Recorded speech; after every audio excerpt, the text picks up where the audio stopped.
Bon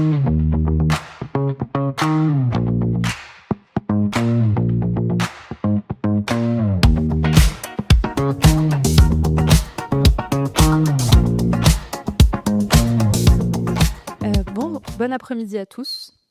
Pour être tout à fait honnête, on pensait qu'on allait se retrouver tout seul.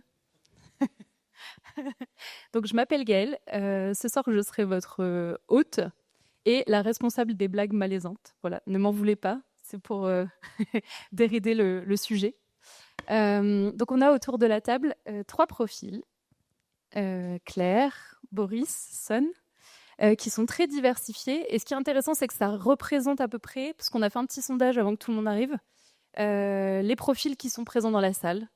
Analytics Engineer, Data Engineer, un petit peu de Data Science, quelques personnes de la Data Gouv. Je n'ai pas demandé s'il y a des gens qui faisaient de la strat. Est-ce qu'il y a des gens qui font de la stratégie ici? Quelques personnes. Donc du coup, avant que tout le monde se présente, je vous fais un petite auto-présentation. Donc moi, l'année dernière, je suis intervenue au Forward en tant que GPM. Et depuis, je suis passée du côté obscur, puisque maintenant, je fais de la gouvernance. J'accompagne les équipes de Pernod Ricard en freelance. Voilà. Et donc, du coup, je vais laisser notre panel se présenter. Une présentation avec ce que vous faites dans la vie et votre relation à la gouvernance. Bonjour à toutes et à tous, moi je suis Boris Dorado, je suis le responsable Data IA de KPMG France et j'ai dans mon périmètre la partie IA, Analytics et gouvernance. Et donc voilà pourquoi je suis ici aujourd'hui pour vous parler de la gouvernance dans un groupe un peu complexe. Alors moi, je suis Claire Genouf, Head of Data IA Gouvernance, et j'ai démarré la gouvernance de données il y a à peu près 10 ans dans le cadre d'un projet d'analytique embarqué sur tout ce qui concernait la mise en place des règles d'accès, de conformité des données privées, mais également d'éthique sur les cas d'usage.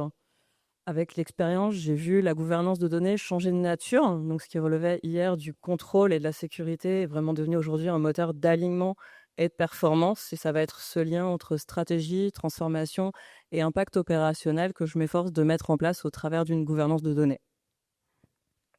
Bonjour, donc je m'appelle Son, CTO chez BNP Paribas, CTO sur la partie IA, Data et Automation. Et précédemment, j'ai été Head of Data and AI Platform au ministère de l'économie. Et donc, forcément, j'ai été amené à beaucoup travailler avec les équipes gouvernance et aussi juridiques pour mettre en place, en fait, by design, intégré nativement. Et on va en parler, en fait, tous les frameworks de gouvernance dans les plateformes. Vous m'entendez? Oui. Trop bien. Donc, j'avais noté des petits verbatims. Il s'avère que le premier verbatim est un verbatim de Boris que tu n'as pas dit. À la base, tu t'étais dit que tu allais te présenter en disant « Jamais je ne ferai de la gouvernance ». Oui.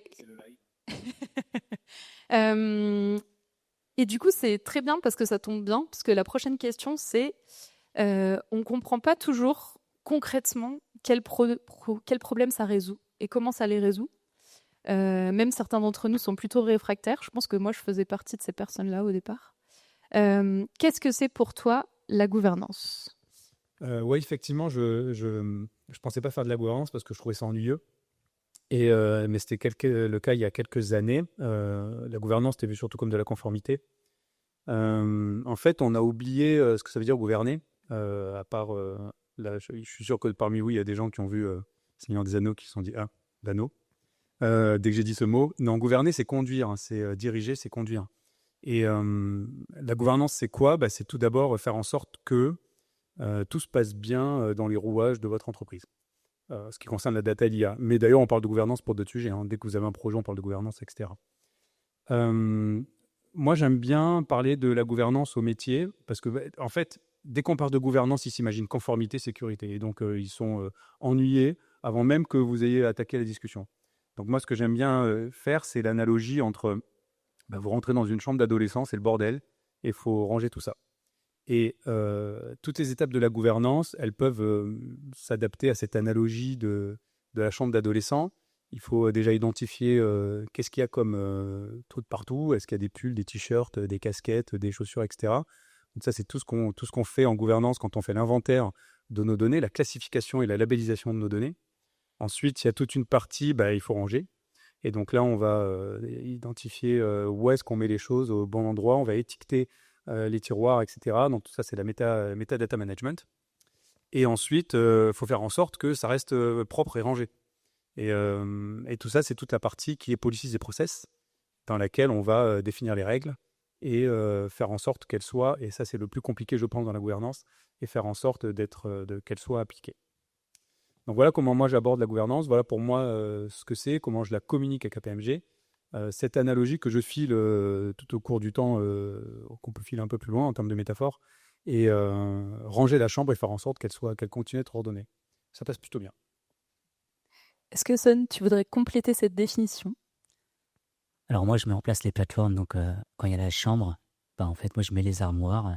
Et quand il y a les armoires, les tiroirs, etc., c'est la même question si vous êtes comme moi, un petit peu le psychorigide. Dans les tiroirs, j'achète même les petits... c'est de l'époque pour ranger, etc. Et en fait, en termes de data platform, ou les plateformes, en fait, c'est ça, by design. Comment est-ce qu'on met déjà ces choses-là pour étiqueter? C'est un petit peu quand on...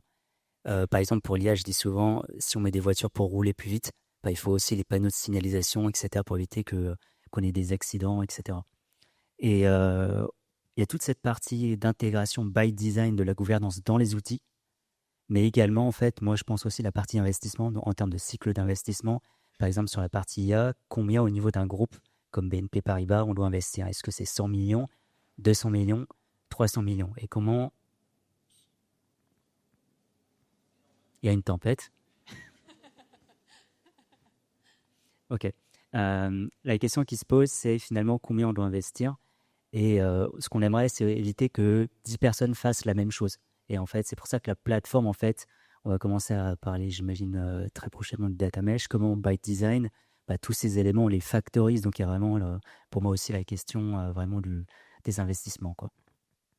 Et donc, du coup, j'imagine que quand tu dis investissement, tu dis aussi maîtriser l'investissement?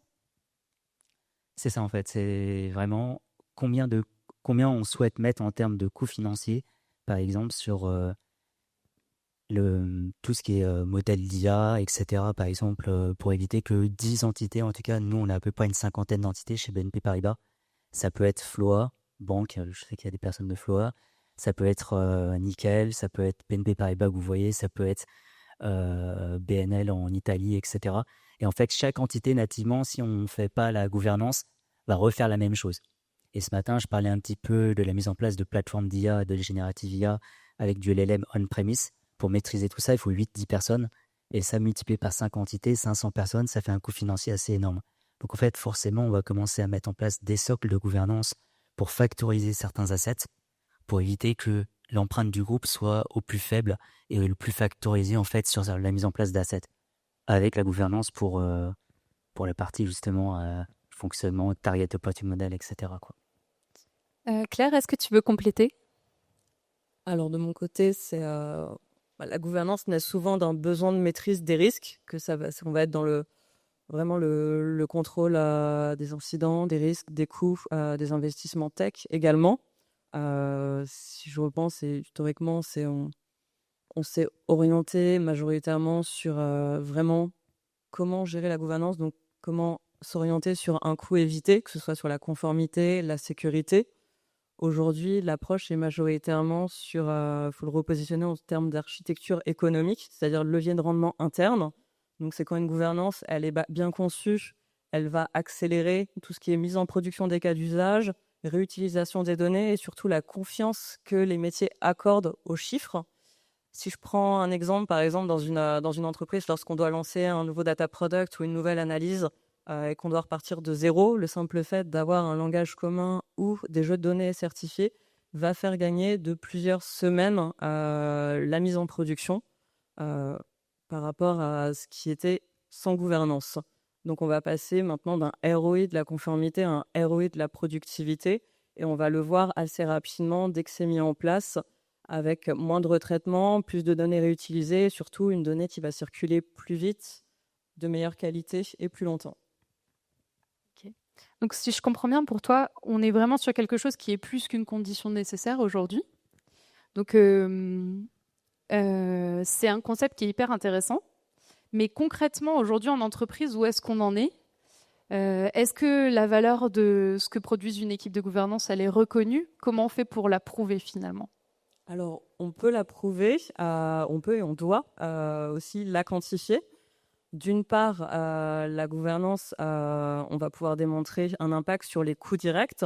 Donc, on va avoir moins de temps passé sur le retraitement de données, moins de projets redondants, moins de temps pour les équipes à expliquer ou corriger les écarts entre sources et reporting. Et ce temps réalloué va servir à créer de la valeur et être, d'un autre côté, un gain par rapport aux coûts salariaux qui sont évités.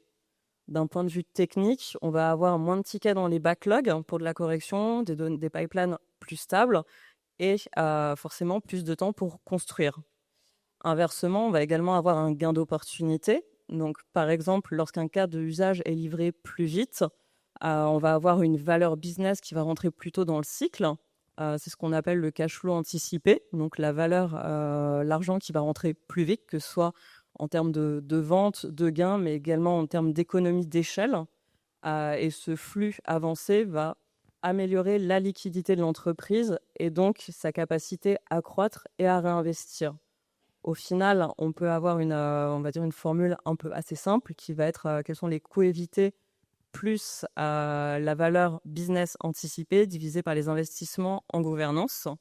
Donc ça, c'est en interne. Et après, on va également avoir des impacts sur la valorisation en externe lorsqu'il est question de M&A. Donc une donnée de qualité qui a été classifiée va avoir plus de valeur dans le cadre d'une acquisition. Ok. Donc on voit le background financier et l'approche extrêmement pragmatique. San, tout à l'heure, tu faisais l'analogie avec le code de la route. Oui, bah en fait, le but, c'est d'avoir by design des choses qui vous permettent de naviguer sans penser à chaque fois à tout ce qui se passe autour. Donc, quand vous avez un feu vert ou un feu rouge, je vous dis quand vous pouvez avancer, quand vous devez vous arrêter, etc. Et donc, moi, j'ai vraiment cette idée de, autant que possible, retirer de la charge mentale, en fait, aux utilisateurs à la fin. Je donne un exemple. Quand vous mettez chez BNP Paribas n'importe quel asset en production, quand vous le livrez, vous avez plusieurs dossiers à remplir. Il y a la résilience, il y a la partie sécurité. Bon, par exemple, la sécurité, c'est 2000 critères à faire, à renseigner, qui seront scrutés et regardés par la BCE. Pareil pour la régulation, pour la GDPR, etc. Et en fait, quand vous mettez à disposition en fait, des assets où vous dites toute la partie sécu, elle est déjà validée. Toute cette partie-là, c'est déjà validé. En fait, on donne la possibilité aux utilisateurs de se concentrer directement sur leur cas d'usage. Donc vraiment sur leur partie business et métier. Donc en fait, on retire de la charge mentale pour moi et ça permet d'accélérer beaucoup. Enfin, en tout cas, d'accélérer parce que toute cette partie-là, je ne sais pas si vous vous rendez compte, mais 2000 critères en sécurité, pour chaque projet, c'est une personne à temps plein toute l'année qui passe son temps en fait, à discuter avec les équipes de cybersécurité, quoi. Et donc ça, en fait, tout ce travail, on le factorise et on le retient. Et c'est un petit peu ce qu'on trouve dans le principe du data mesh avec la data platform, qui prend en fait toute cette partie-là et qui la factorise pour les équipes data. Donc moi, je mets en place les assets et ensuite, j'ai des équipes data qui vont les utiliser pour créer leur business case, quoi. Donc toute cette partie-là, on la retire et ça fait de la charge mentale en moins. Et Boris, est-ce que chez KPMG, vous avez une autre approche de la valeur? La valeur de la data gouvernance, c'est un vrai sujet, étant donné que en fait, on est vu comme un centre de coût essentiellement. Donc en fait, il faut changer d'approche, c'est très bien. Pour moi, il y a plusieurs aspects pour valoriser le travail de la data gouvernance. Il y en a un qui est en train de se faire un peu naturellement, c'est le lié à la stratégie. C'est-à-dire, on fait pas de la data, dans la data gouvernance, si on creuse un peu la data gouvernance, petit à petit, on va s'apercevoir que en fait, c'est très lié à la data stratégie. D'ailleurs, tu as posé la question qui fait de la data strat, et ça rend le sujet déjà un peu plus sexy, parce qu'on change de discours. C'est-à-dire, au lieu d'être très opérationnel, oui, la data gouv, on met en conformité, on a la data quality, etc. Tout de suite, on change d'interlocuteur, on passe dans les C-level, les CODIR, les COMEX, et là, on va s'apercevoir que finalement, la data gouvernance, c'est elle qui drive la stratégie data, C'est elle qui définit si vous êtes un peu familier avec les OKR, dans les OKR, il y a toujours un objectif de data gouvernance et de plateforme data, donc de stratégie data pour la data gouvernance. Donc déjà, quand on fait ça, on change d'interlocuteur, on élève le niveau du discours, de l'opérationnel vers le stratégique. Donc déjà, ça permet alors après, il faut avoir un bon discours, mais ça permet déjà de changer un peu, de shifter le mindset, de shifter le mindset vers quelque chose de plus stratégique. La deuxième chose, c'est de manière purement financière et budgétaire, c'est que longtemps, la data gouvernance, on embauchait un data gov ou une data gov manager à l'année, et puis ça déroulait de la data gouvernance. C'était purement de l'OPEX. C'était vraiment de l'argent dépensé. Maintenant, nous, ce qu'on fait à KPMG, c'est qu'on le capitalise. C'est-à-dire on enlève la data gouvernance du business as usual, c'est-à-dire que notre data gov manager, elle, il se trouve que c'est une femme, elle ne va pas juste arriver après la bataille de tous les projets et dire « Ah, ben, il aurait fallu mettre en qualité, etc. » On va automatiquement, et alors là c'est un peu touchy, on va automatiquement mettre de la data gouv dans les projets. C'est-à-dire que quand les métiers, audit, conseil, deal, etc., viennent nous voir avec un projet qui a une forte composante data, en fait, dans le chiffrage, on leur met de la data gouv. Alors, ça passe pas forcément bien. De la même façon qu'il y a quelques années, l'UX, le design, le product management, ça passait pas bien dans les projets parce que personne ne savait ce que c'était. Mais en fait, avec un bon discours, on se rend compte que ah oui, mais alors, si on ne met pas dans le projet, ça veut dire que post-project, on va venir vous voir pour vous embêter à mettre tout en qualité avec des policies et des pratiques et des process, etc. Et donc, il faut arriver à trouver le bon discours pour mettre de la gouvernance, comme ça on disait, by design. Et ce qui fait qu'en fait, là, les projets, clairement, eux, ils sont capitalisés. Et donc, ça permet à ce moment-là, de donner de la valeur à la data gouvernance. Donc, les inclure by design dans les projets, de manière à ce qu'ils soient capitalisés. Ok. Et tu parlais de pilotage de coûts. Donc, du coup, ton idée derrière, c'est vraiment de te dire que la gouvernance, c'est un coût qui doit être porté par les projets, que chaque personne qui change l'organisation doit aussi, finalement, prendre en charge le coût de la réorganisation à la suite de son propre impact, quoi, si je comprends bien. Exactement, c'est ça. C'est que maintenant, le coût de la data governance est pris... en fait, le data ou la data governance manager fait maintenant partie de l'équipe produit, comme n'importe quel autre profil, un data scientist, un dev, un PM, un PO, un chef de projet. Mais on a des résistances. Quelqu'un qui est venu me voir, Boris, j'ai déjà du mal à expliquer le coût, parce que les métiers trouvent ça toujours trop cher, hein, les projets des SI, les projets IT. Ils trouvent déjà tout trop cher. La QC, Quality Control et Tester Data, c'est 40% de nos budgets. Maintenant, tu vas me rajouter en plus de la Data Gov Manager. Donc, il y a un peu de résistance. Donc, il faut expliquer que c'est utile et nécessaire. Du coup, en ce qui concerne les coûts et la gestion des coûts, donc la data gouvernance, globalement, on est tous d'accord pour dire que ça coûte cher. Claire, tu as un profil très financier. Et du coup, comment tu gères cette approche budgétaire ? Est-ce que tu la pilotes aussi par projet ou est-ce que tu penses qu'on peut avoir des approches plus long terme ? Alors, je vais avoir tendance à la piloter par projet également. Concrètement, on ne veut jamais forcément apparaître comme un centre de coût, mais toujours comme un investissement. Donc, généralement, en démarrant, on va indexer la gouvernance à la valeur que les projets vont créer, la gouvernance accompagnant ces projets. Concrètement, dans les entreprises où ça fonctionne, on va avoir 10 à 15% souvent du budget data qui va être dédié à la gouvernance sur les projets ou products qu'elle va accompagner afin de garantir que ce soit des actifs réutilisables et pas des livrables ponctuels. Et c'est au fil du temps qu'on va avoir un effet de mutualisation et d'acculturation. Donc tout ce qui va être modèle, référentiel ou bonne pratique vont se diffuser et devenir des actifs communs et donc se diversifier naturellement. Donc au final, comment on finance la gouvernance, ça va être pour ce qu'elle fait, pour ce qu'elle apporte, ce qui est de la qualité, de la fiabilité, donc via la qualité de données, du temps pour les équipes et de la réutilisation. Ok, très bien. Et toi, San, à la BNP, est-ce que c'est un enjeu également ?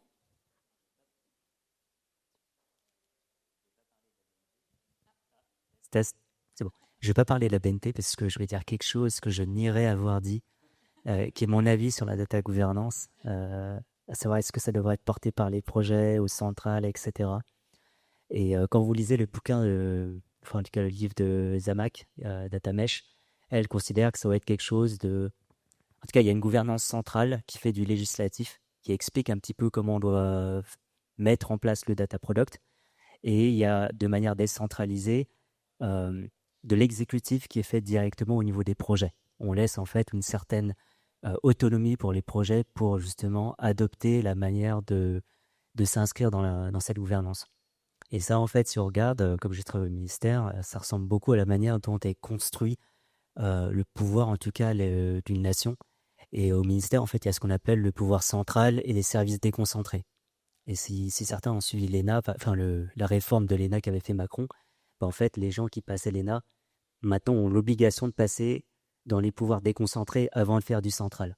Le central, c'est là où on faisait le législatif, comme par exemple dans les universités, on dit, voilà, on doit enseigner telle matière, mais la manière de l'enseigner, chaque université, par exemple l'Académie de Versailles, l'Académie de Créteil, a sa propre autonomie pour exercer finalement le mandat. Donc ça, c'est quelque chose qu'on retrouve dans Zamac, qui est assez intéressant, mais en fait, finalement, on réécrit ce qui existe déjà dans la manière de gouverner une nation. L'autre aspect, c'est pourquoi est-ce que ça doit être fait au central? C'est si vous regardez les panneaux de signalisation, etc., on s'attend forcément à ce que ce soit directement le gouvernement qui le fait et pas des entreprises. Donc c'est forcément une fonction plus centrale. Et ensuite, c'est ce que je nierais de dire, mais en tout cas, parce que voilà, je suis côté tech, j'ai pas envie de donner mon budget, mais je me suis toujours posé la question, comment on fait pour avoir des données de qualité? Il y a toujours ce problème où on dit shit in, shit out. Ouais, mais si le producteur, il consomme pas sa propre donnée, voilà, il la mettra jamais en qualité, tatati tatata. Bon. En fait, dans la réalité, entre le producteur et le consommateur, il y a le distributeur. En tout cas, je sais pas vous, mais moi à Paris, je vais au Monop, ou je vais à Carrefour, etc. Donc il y a le distributeur qui range les données. Vous avez un rayon avec les fruits et légumes, il y a un rayon avec les tomates, il y a les etc. Et en fait, on sait déjà que le distributeur, il est responsable de la qualité de données. Et si la donnée, en fait, la tomate, elle est pas bonne, il dit au fournisseur, en fait, je te la distribue pas, en fait, cette tomate. Parce que moi, j'ai pas envie que mon consommateur, il tombe malade. Donc la question, en plus, dans cette chaîne, celui qui gagne le plus d'argent, c'est le distributeur. Donc je m'étais posé la question à un moment, est-ce que c'est pas le distributeur qui devrait avoir le budget pour les projets de data? Je n'irais l'avoir dit parce que sinon j'aurais plus de budget, mais c'est une question que je me suis toujours posée, c'est le distributeur, notamment avec des data marketplace, elle a l'observabilité sur tous les besoins, qui consomme quelles données, quels sont les réels besoins. Est-ce que c'est pas à lui de gouverner au travers de l'observabilité des usages, quels sont les projets de data, comment je dois mettre les cycles d'investissement et imposer finalement les règles de qualité de données et de gouvernance de données. Voilà, c'était ma réflexion. Si vous pouvez pousser jusqu'au bout, je suis preneur. Du coup, c'est intéressant ce que tu dis parce que tu fais beaucoup d'innovation. Donc toi, tu fais des gros projets dans des grosses entreprises. Tu fais beaucoup d'innovation en IA aussi. Et donc, ce que tu dis, c'est que finalement, la gouvernance, ça devrait être des fondations posées en amont des projets. Mais en même temps, on essaye de tout faire en parallèle. Donc, comment on fait pour faire de la gouvernance vite? Et comment on fait pour supporter l'innovation dans un contexte où les fondations sont très longues à mettre en place? C'est le moment où je dois parler de Schumpeter, je crois, c'est ça. En 2018, avant que j'arrive chez BNP, là ça fait juste un an, j'ai regardé Jean-Philippe Aguillon qui a eu le prix Nobel d'économie et allé faire une petite conférence. Et sa grande thèse, c'est que les cycles d'innovation, les cycles de croissance dans Schumpeter sont tirés par l'innovation. Et il posait la question, est-ce que vous, BNP Paribas, en tout cas vous, entreprise française, vous êtes dans la crête des entreprises qui vont se battre pour créer les nouvelles innovations, ou est-ce que vous êtes des suiveurs?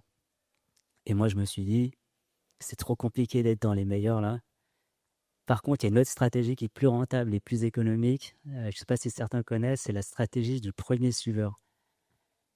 Il y a des chercheurs qui sont allés, qui se sont posés la question, est-ce qu'il vaut mieux explorer quelque chose de nouveau, quitte à perdre du temps, ou alors faire des papiers de recherche? Là, en ce moment, c'est l'IA générative, c'est les transformers, je fais un énième papier dessus, et je suis sûr d'être publié, d'avoir des lectures. Et ils ont fait un concours, ils se sont dit, on va à Las Vegas, on met plein de machines à sous, avec des réglages différents, et chaque équipe trouve la meilleure stratégie pour avoir le plus d'argent. Donc soit vous voyez en fait des gens qui font la queue sur une machine, donc probablement que le réglage est intéressant, vous faites la queue aussi, donc vous êtes un suiveur. Ou alors vous testez des machines vides où il n'y a personne, mais potentiellement vous perdez du temps. Alors, les mathématiciens étaient plus que furieux parce que c'est pas les mathématiciens qui ont gagné, c'est même pas des physiciens, c'était des biologistes. Et ils ont dit, mais c'était quoi votre stratégie? Et les biologistes se dit, bah nous, on fait ce qu'on a vu dans la nature, c'est le premier suiveur. C'est celui qui gagne toujours. Dès qu'on voyait quelqu'un, un explorateur qui teste des machines et qui reste sur une machine, et ben là, on venait tout de suite derrière. Et ça, c'était la meilleure stratégie pour gagner le plus d'argent et perdre le moins de temps. Et je pense que pour moi, en tout cas, pour BNP Paribas, c'est un petit peu la stratégie que j'ai choisie. Comment on fait pour être les premiers suiveurs? Ça nécessite deux choses. Avoir les antennes aux bons endroits dans le marché pour écouter ce qui se fait, c'est pas facile. Et le deuxième plus grand challenge, c'est savoir intégrer d'innovation très rapidement. Et savoir intégrer d'innovation, c'est pas simple. Parce que chez BNP, par exemple, si vous voulez intégrer n'importe quel produit, ce que je vous ai dit, il y a les 2000 critères de CyberSec, mais aussi vous avez toutes les contraintes d'intégrabilité. Il faut vous intégrer au keycloak qu'on a, il y a un Vault spécifique, il y a un SSO spécifique, il y a plein de contraintes qui font que c'est pas simple de créer quelque chose de nouveau. Et c'est pour ça qu'en fait, dans les grands groupes, il y a plus souvent du make que du buy, parce que faire du buy intégré, c'est parfois plus compliqué que de le construire soi-même. Par contre, ce qu'on peut faire, c'est mettre la data platform où tout est déjà intégré, tout est déjà fait, ou les AI platforms, et où vous mettez toute cette partie-là. Et en fait, quand vous retirez toute cette partie-là, en fait, vous assurez l'intégrabilité au niveau du groupe pour créer finalement des data products, des AI products beaucoup plus rapidement. Donc pour moi, en fait, c'est vraiment cette partie vitesse en termes de gouvernance qui s'appuie forcément, en fait, qui travaille avec l'innovation pour produire autant que possible des éléments factorisables. Très clair.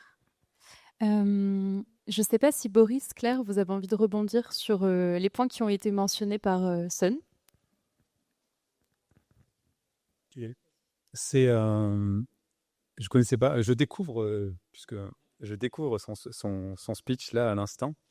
J'ai beaucoup entendu parler qu'il avait quelque chose à dire sur Schumpeter et j'attendais avec impatience. Je me reconnais dans ce que tu as dit. C'est une bonne. Je vais bien le retenir, cette chose de premier suiveur. Je te rejoins sur le fait que pour innover dans un grand groupe, c'est compliqué. Parce que on fait aussi beaucoup plutôt de make que de buy, parce qu'en fait, pour valider une nouvelle brique technologique, un nouvel outil, et alors ne parlons pas d'open source, c'est extrêmement compliqué parce que, alors c'est compliqué mais nécessaire parce qu'il y a du risk management, etc. etc.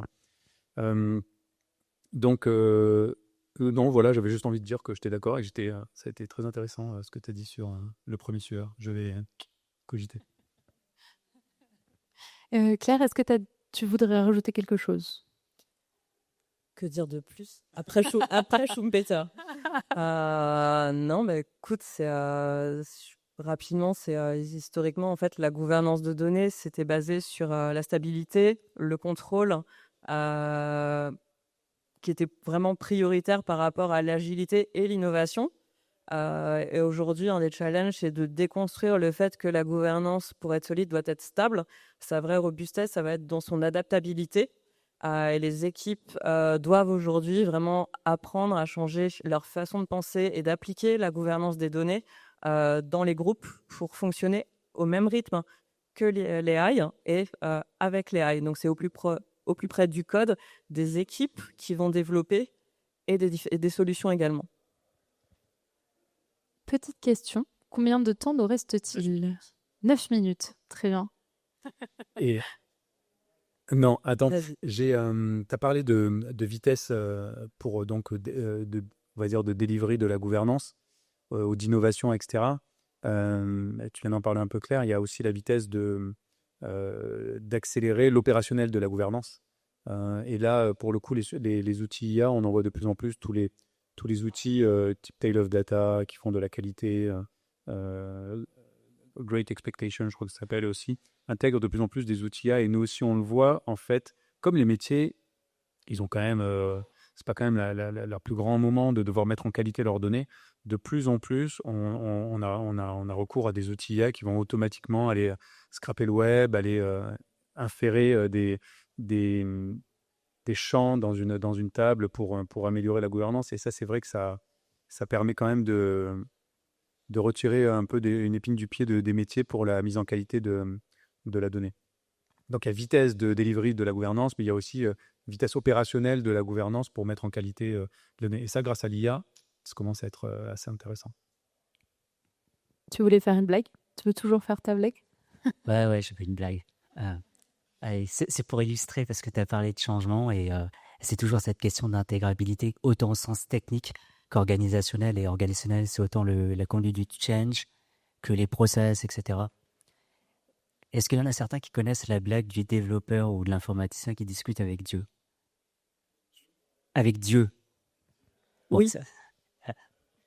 Ouais, tu l'as entendu au moins 5 fois là.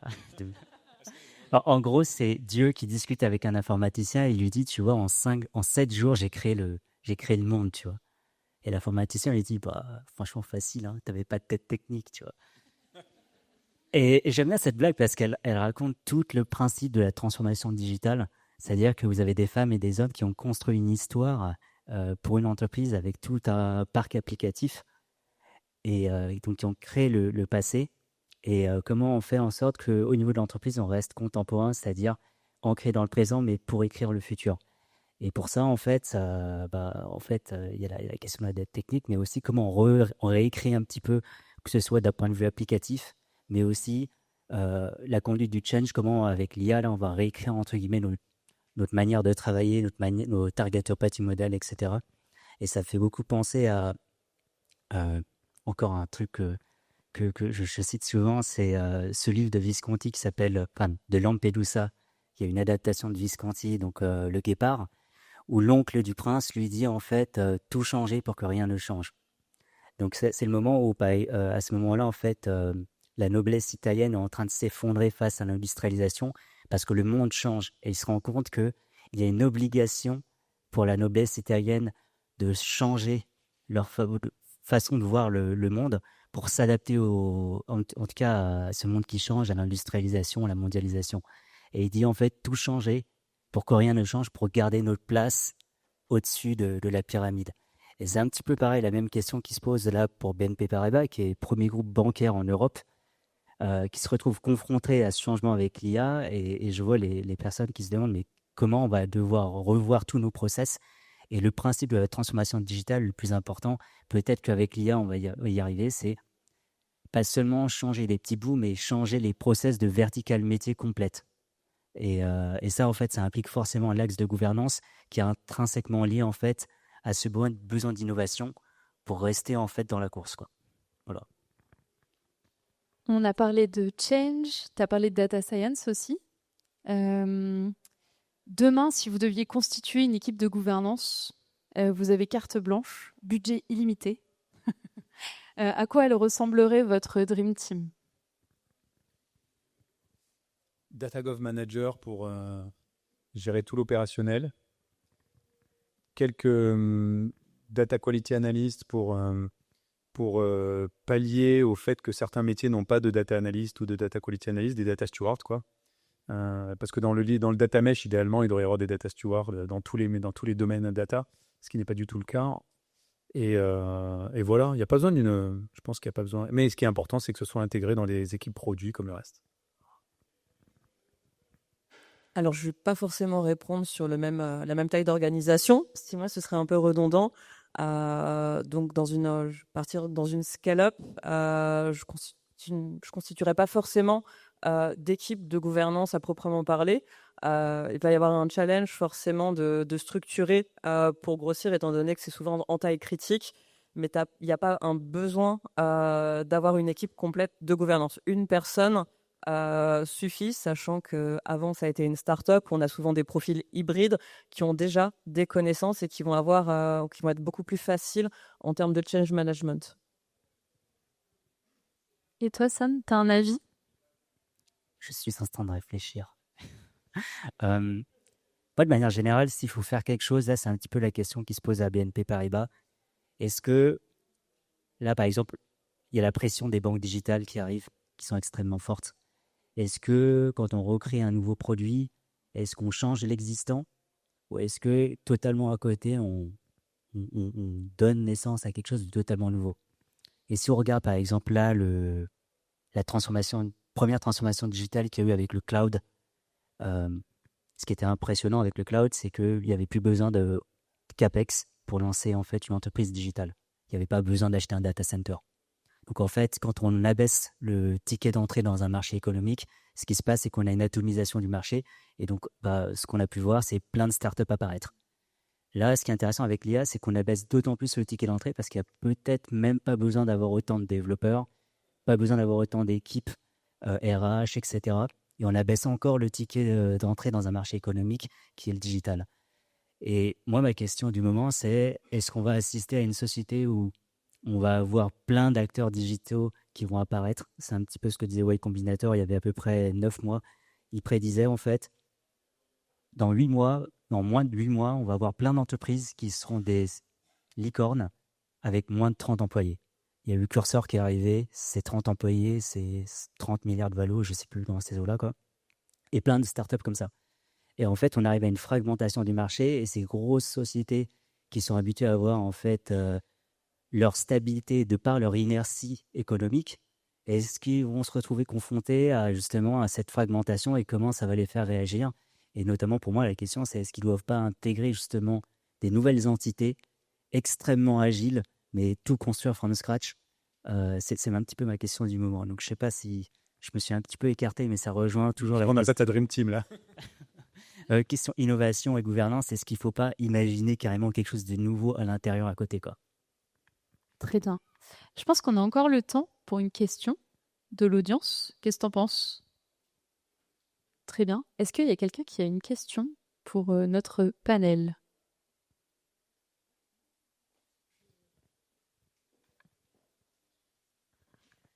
Bonjour. Alors, en préambule, j'avais répondu à ta question, Gaël. Je ne trouvais pas la gouvernance sexy, mais à vous écouter, j'ai pris beaucoup de plaisir. Donc, Merci. voilà. Merci. Donc, j'avais une question. Vous connaissez peut-être l'ODCS, l'Open Data Contract Standard. C'est une norme qui est gérée d'ailleurs par un Français, Jean-Georges Perrin. Et quelle est l'importance que vous accordez à l'ODCS dans un projet de gouvernance? Est-ce que ça reste nice to have? Est-ce que c'est fondamental? Voilà ma question. Est-ce que je peux me permettre de répondre moi-même? Oh, vas-y, Gaël, tu n'as pas beaucoup parlé. Du coup, alors, j'aurais pas dû te passer le micro. Ce qu'on a observé en implémentant les data contracts dans plusieurs organisations, c'est qu'en réalité, c'est pas le sujet. Le sujet, c'est la responsabilité fonctionnelle. C'est toujours là où ça pêche, en fait.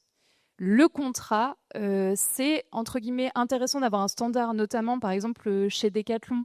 On va avoir beaucoup de fournisseurs qui nous envoient des données, la législation s'alourdit, on va avoir besoin de communiquer avec nos fournisseurs sur un standard. Donc ça, c'est hyper intéressant. Par contre, aujourd'hui en interne, la problématique, c'est la responsabilité fonctionnelle. Et c'est ça sur lequel on a du mal à engager les équipes, à la fois les équipes exécutives et les équipes opérationnelles. Et pour ça, aujourd'hui, je ne trouve pas ou je n'ai pas trouvé d'opérationnalisation décrite concrètement dans la littérature qui nous permette un peu de standardiser ça. Ça, c'est vraiment du custom, c'est de l'artisanat. Et du coup, dans chaque boîte dans laquelle on intervient, il faut tout refaire de zéro et voir qu'est-ce qui fonctionne et de la culture d'entreprise, quoi. Aujourd'hui, c'est une question que je me suis posée en arrivant chez BNP Paribas quand on doit mettre une stratégie. On est dans 64 pays différents, en Europe, en Asie, aux États-Unis, en Amérique du Sud, en Afrique, un peu partout.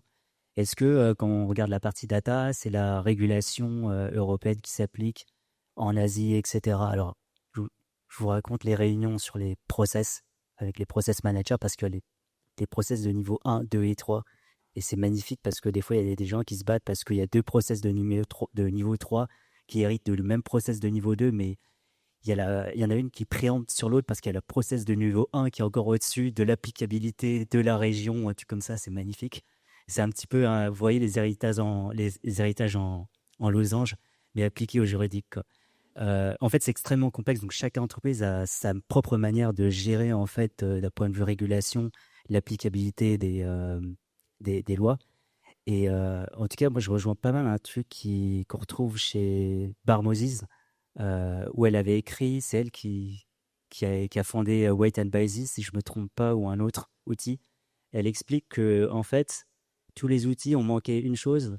Il y a eu des outils de data quality, des outils de data observability, et maintenant on parle de data contract. En fait, pareil, data catalogue, tout ça, en fait, ça devrait être une seule et une même expérience qui intègre déjà nativement by design, en fait, la régulation, en tout cas, ce que l'intégrabilité au sens organisationnel de l'entreprise. Donc, en fait, il y a forcément du custom, mais aussi d'un point de vue produit, on a construit 4 produits différents qui auraient dû être un seul produit. Merci à tous. Je pense que le timing, il est respecté, parfait. Donc du coup, hop, à la fin, j'avais mis un petit verbatim qu'on n'a pas dit, voilà. Donc merci à tous pour votre présence. Merci Stéphane pour la question.